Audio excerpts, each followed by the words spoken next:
Not only that, How much they gonna pay us? Don't worry about it. We're all gonna get what we deserve. Welcome to CHW Studios, and today we are going to be recapping the movie Straw Dogs. Scriptwriter David Sumner and his actress wife Amy relocate to rural Mississippi, Amy's hometown, settling into her late father's house to give David space to complete his script. During a town visit, David encounters Charlie, Amy's ex-boyfriend, along with his friends Norman, Chris, and Bick. They've been hired to repair the barn roof on Amy's estate. While ordering beer, David also meets Tom Hedden, a former high school football coach battling alcoholism. Tom's daughter Janice, a 15-year-old cheerleader, is in a relationship with Jeremy Niles, a local man with intellectual disabilities.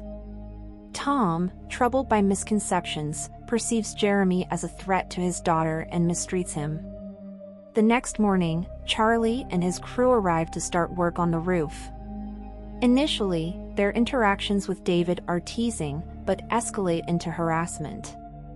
They also make rude comments to Amy and disrupt David's writing with loud music. Additionally, they frequently leave the job to go hunting, delaying the roof repairs. Amy becomes increasingly frustrated, blaming David for not standing up to them. Following a Sunday service, Hedden aggressively confronts Jeremy for conversing with Janice, prompting Amy to step in to defend Jeremy. However, David cautions her against getting involved in the situation. That night, upon returning home, a distressing discovery awaits David. Their pet has been harmed and hung up in the bedroom closet. Amy firmly believes Charlie and his acquaintances are responsible given their absence during the church gathering earlier in the day. But David hesitates to directly confront them.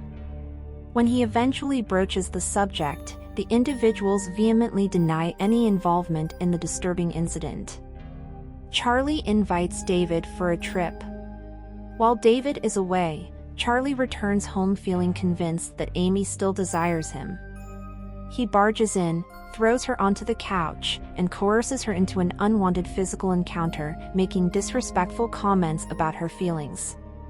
Realizing he's committed a serious offense, Charlie is shocked by his actions. Norman arrives, restrains Amy, and takes advantage of the situation while Charlie observes. They eventually depart. When David returns, Amy chooses not to disclose what transpired.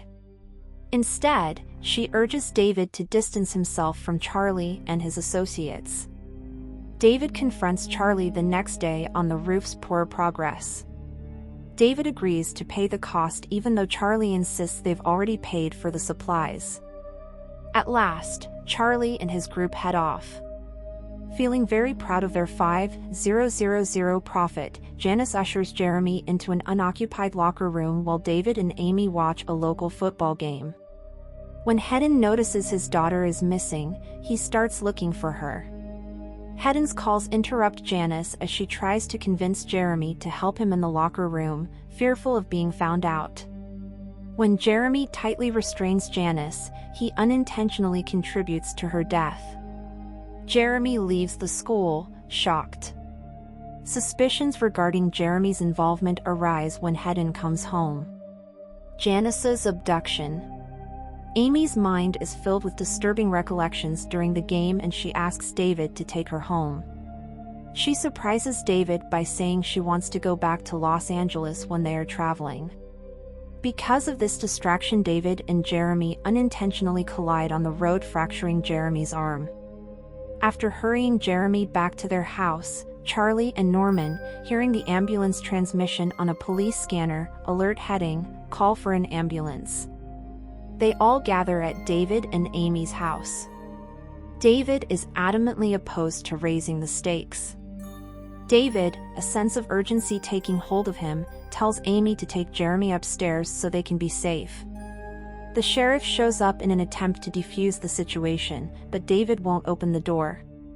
Had not made a snap decision and shot the sheriff dead during the confrontation.